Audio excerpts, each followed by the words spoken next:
Ugh. Today is Halloweeny, isn't that right, Dan? Cameraman. Well, it is the 31st of October today, but by the time I get all the shit off the camera, then edit it, then upload it, it'll probably be like 2 days later because I'm a lazy bastard and I can't be bothered to do it all in one day.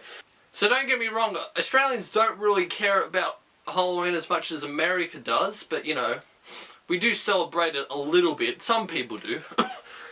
Edgewood. Anyway, I thought we might as well get into the spirit of things just a little bit, just because, and we're going to take a look at an Australian classic horror movie. That's right, and by this, and when I say this, I mean this movie's actually good. So buddy, get your hats out, get your boomerangs, get your didgeridoos, because we're going to have a look at fucking something great.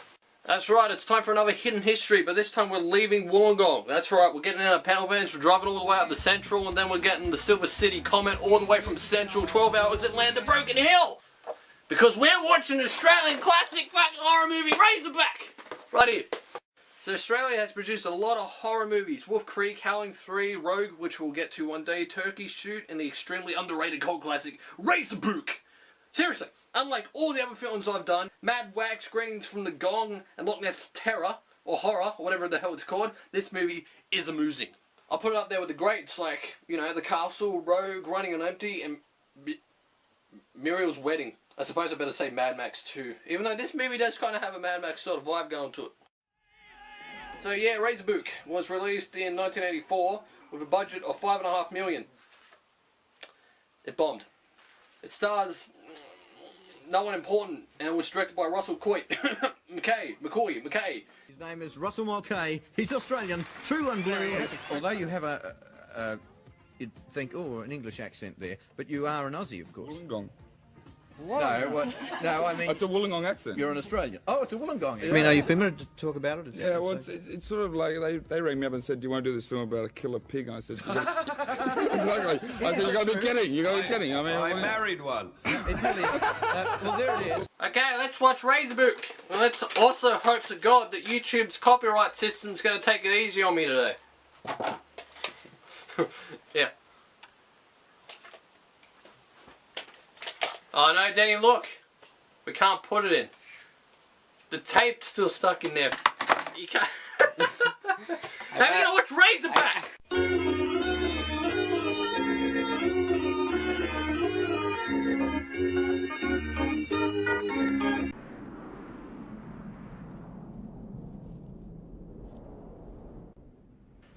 So the film opens up with some amazing shots of the outback, and we get a hunter, I presume.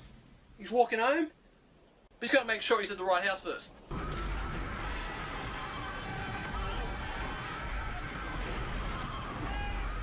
Now that's a lot of damage. Fucking Razorbacks. This is what happens when you're not careful. This is why you should get bore insurance.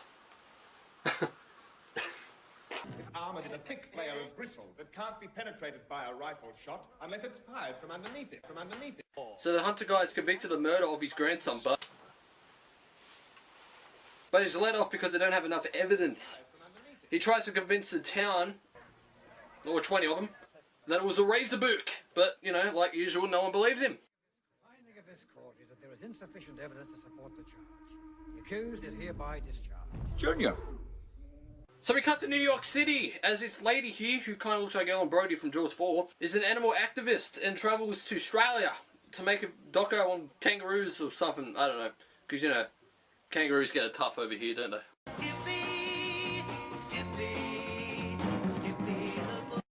So her and a cameraman walk into this pub, which looks a lot smaller on the outside.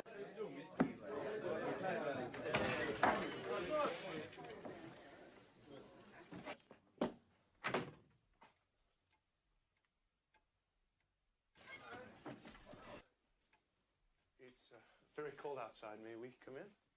As she has declined any interview from animal hunters. Hello? No. New York. United States. America?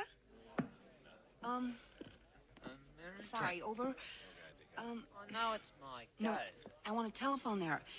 I want you to connect me with the landline. Over. U.S. number 31, calling McMurdo. Come in, over. So the woman here sneaks into some butcher place where they take the ruse after they shoot him, and oh my god!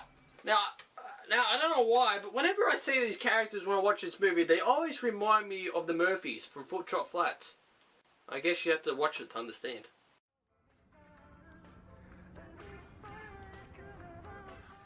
Fun fact, director Russell McCoy Hill, whatever his name is, actually worked on the music video for Duran Duran's New Moon on Monday, before this movie, and that's what they're playing on the radio here. So I guess he put that in as like a Easter egg or something. I don't know, but woo! So the Murphy guys ran a car off the road for, I don't know, I suppose getting back at her for taping what they do. I don't know. It's not very clear to me because I don't pay attention in movies.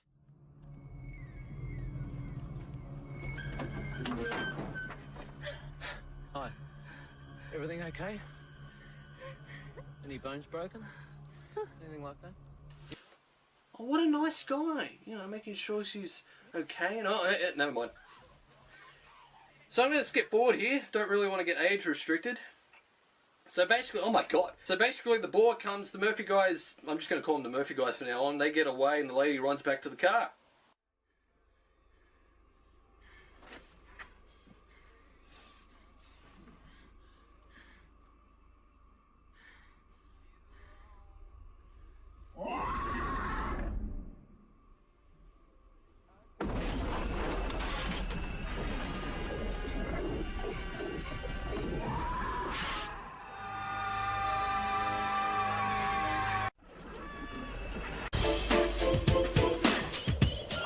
So she dies and the movie pulls the psycho on us, you know, making us believe that she, the filmmaker, was the main character, you know, come to stop the Murphys from killing the Ruse and, I don't know, stops the Razorback too, or saves the day or whatever. But no!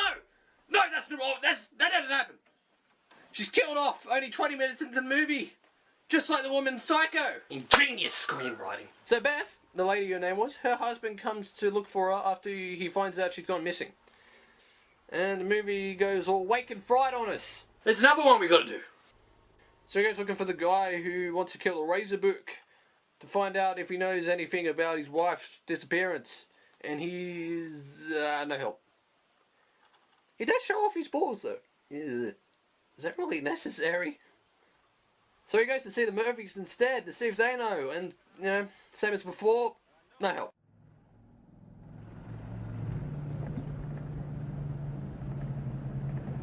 Hey! Yeah, that's Sarah Cameron's place there. Hey, you can always pop in for a quick visit.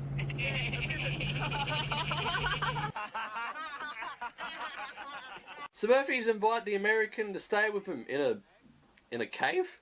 Now it cuts to R.J. McCready watching TV as the Evil Dead attacks his farm.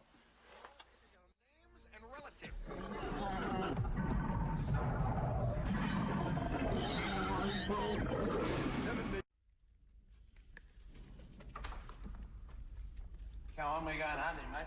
Going hunting tonight? Yeah. You don't shoot roos in the daylight. They can't see the spotlight. So they kill one and leave the guy there. I don't know why.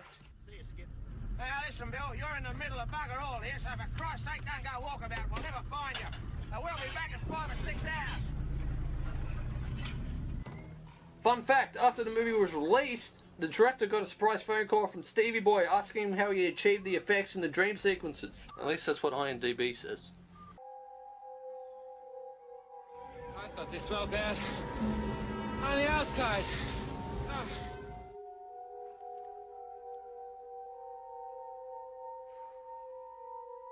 Anyway, he hears the ball and he starts running. Comes across this pond thing and hides up the windmill.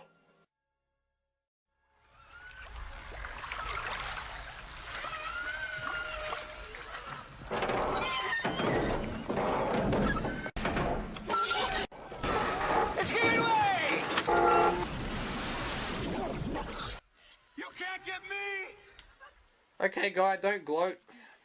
Now he comes across Lake Erie, where the Circus Animals album cover was taken, and passes out in the sand.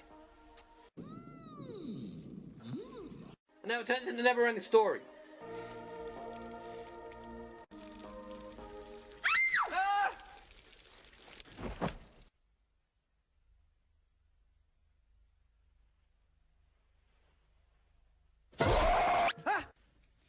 So if the boss had you surrounded, how the hell did you get away? I don't know. Something big scared him away. Like what? I don't know. But it was huge. It was as big as a battleship rhino. So the hunter guy finds out where the boar was last spotted and he goes out looking for it. And then we come back to R.J. McCready.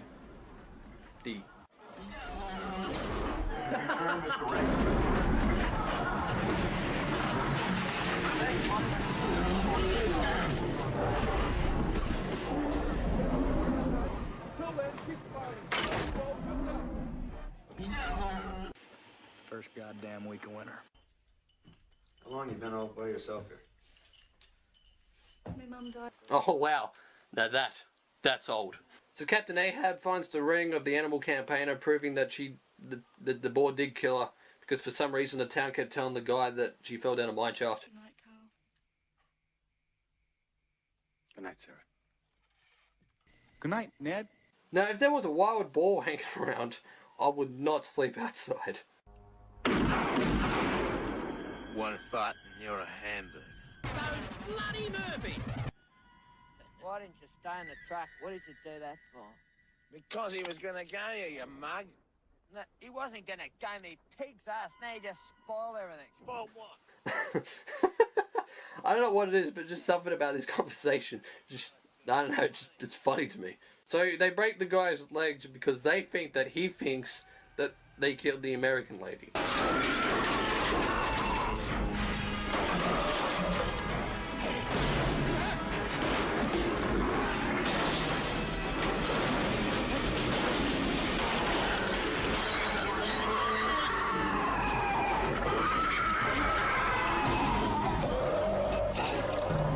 Ease on down.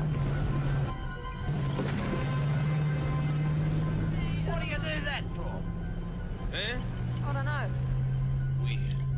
Weird, eh? Anyway, they find the body and go into town to gather some people to hunt down the boar. It's alright, she's fine. So the American guy actually reckons it was the Murphys that killed the hunter, so he goes looking for them instead. And then we cut back to the town, and they go fucking looking for the fucking boar! $8,000 divided 4 ways is what? Ah, shit! Ah, shit! And they find the wrong one. So anyway, we're at the end of the movie here, and the American guy finds the Murphys, and the boar comes, and he kills them, and the American guy tries to kill the boar, and I don't know. I should have mentioned that 6 animatronic Razorbacks were made for the movie. One to ram into cars, and the other to explode or whatever at the end of the movie. I just spoiled it for you. Shit. So the Razorback falls into the meat grinder thing, and the boiler overloads, and cannot take any more power, Captain! And it's all G because the American dude fixes it. I don't know, I don't really like the last couple of minutes of the movie. I feel like it would have been more fun to watch him fight the Razorback in the desert, where, you know, there's like nowhere to hide and it's all open, and... But it doesn't matter anyway, because we get our last jump scare and the movie ends. I had to do it. I just had to do it. Ugh. Well, that was Razorback. A very underrated fucking cult classic Australian movie that I definitely... What was that? Looks like someone tried to prank me, but it didn't work! What's that?